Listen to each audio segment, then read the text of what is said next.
Hello.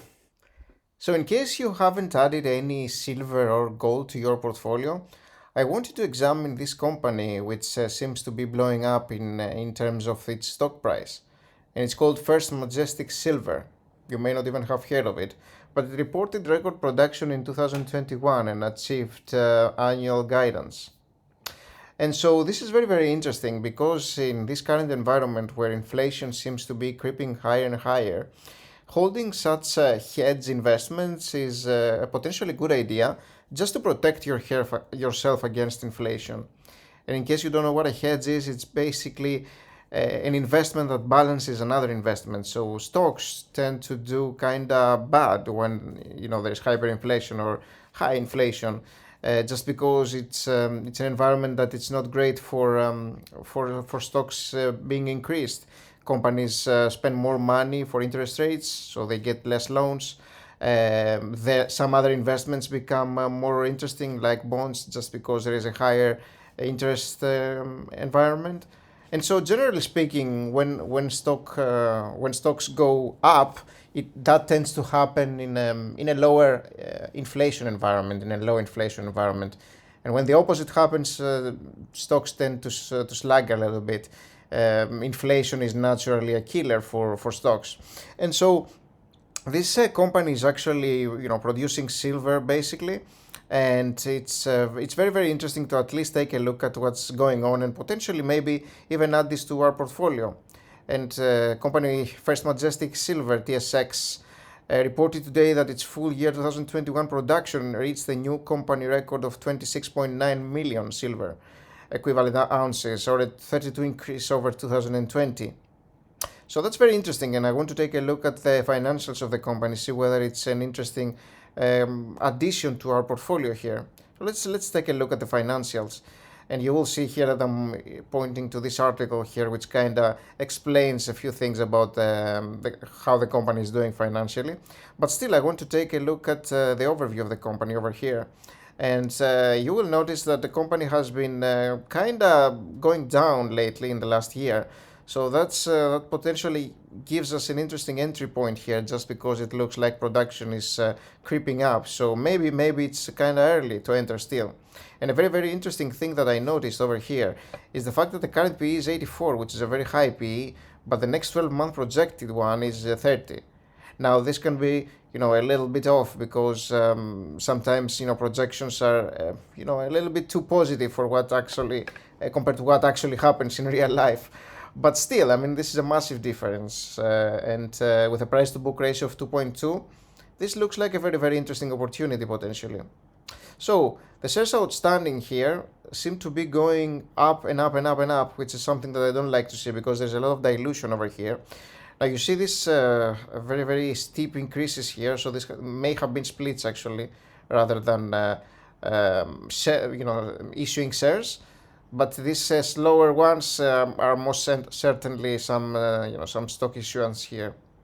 So that's worth noting. So we may have seen some split, and we could always examine the split history, but it's at least worth it taking a look at how the company's stock has been creeping up and up and up in terms of its shares. So interesting to see. But again, these ones could very, very easily be splits over here. These are very abrupt over here. All right. So the interesting thing here, the year-over-year change of sales seems to be pretty nice here, and the EPS, as we pointed out earlier, is creeping way higher, creeping up. So that's also very, very interesting. Company pays a little bit of dividend. Let's actually check the payout ratio. It's very low, because the company's dividend is also super low. So that's nothing to worry about, or even examine really. But the income statement here, you will notice that company's growth lately has been pretty nice. And again, you would potentially expect this in an environment in the environment of today, where inflation is is a little bit worrisome, and potentially becoming even more worrisome in the next few years. And so the operating income of the company has been higher and higher over here, although there was a little bit of stalling in the last year, but still. And the net income, again, from negative in the previous years, which you would kind of expect because holding gold and silver when the economy is on fire is not the best idea. But right now, it's an interesting hedge and potentially good hold for some people, if not all people really, who want at least some hedging for their other investments. And I wouldn't go overboard on silver or gold, but it's always nice to have a little bit. Balance sheet over here. The interesting thing is obviously the total equity over here, and you will see that it keeps increasing year over year. Again, with a business that's handling silver, it's a commodity. I mean, you wouldn't expect explosive growth in terms of assets. It's more like an insurance policy really for your investments. That's what these kinds of companies are mostly about. And cash flow, net income, we examined it earlier, it's increasing, but let's take a look at the cash from operations. It's going down a little bit here, so that's interesting to see. So potentially some expenses here in operations and some stock-based compensation, as you would expect, would creep up at some point. Cash from investing, the company is investing a little bit, normal stuff, you would expect this. And cash from financing, issuance of some common stock, as you would expect from what we saw earlier. And yeah, based on these current values here, the millions, the 140, 84, and 98, I don't think that this was actually all the stock that we saw in the chart were actually issuance of stock. Looks like some of those cases were splits, so that makes a lot of sense. Still, the company is diluting investors a little bit, so that's not great. And let's take a look at solvency. Yeah, the company has no debt issue. Equity is more than enough to cover debt, and so that's great to see.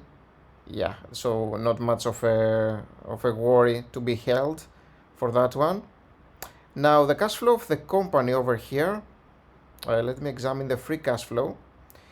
It's in the negative over here, and that's very, very interesting, and that's something that I wouldn't like to see, because with the cash flow in the negative when the operations are doing well and when silver is actually higher in value, now I'm a little bit cautious about that. I would be a little bit cautious, because this is not like a company that you would expect to have massive growth over the years. It doesn't work like this, because this is a commodity again, and it's a cyclical thing. Like, it could go up for 3 years and then down for 3 years.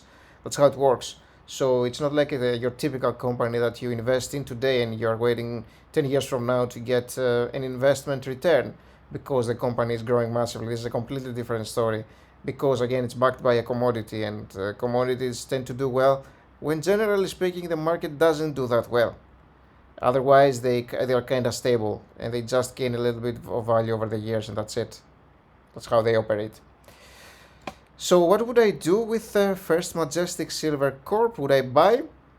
Well, I think I could potentially add a little bit to my portfolio. Now, I think there may be actually better potential plays when you actually want to hold silver or gold. Myself, I do prefer actually holding like the index, for instance, like the gold index, for example. I do prefer holding that, which is backed by the physical gold, other than miners or companies that are actually handling gold or silver. I do prefer that, just because again, companies are very cyclical in nature, and I'm not a big fan of having my commodities be operated by companies in terms of the cash flow that they are making and all that, for the most part. In this situation, you do have a company that's decreasing its PE massively, it looks like, based on the projections, and so it's gonna get cheaper for investors over the years, and that could potentially increase the stock price. So it may be an interesting addition to your portfolio, just for the upcoming years, to battle against inflation, at least have some sort of hedge. So yeah, I think I could potentially add a little bit, but I wouldn't go overboard with this one, and I myself would probably invest in the physical gold indices for the most part, if I were to add some commodities of that sort, which I probably will at some point. I don't really have right now. So thanks for watching, hope you enjoyed the video. If you did, you may want to take a look at this video that I created about SoFi and it becoming a bank and how that can make us some money. So thanks for watching, and I'll see you in the next one. Bye bye.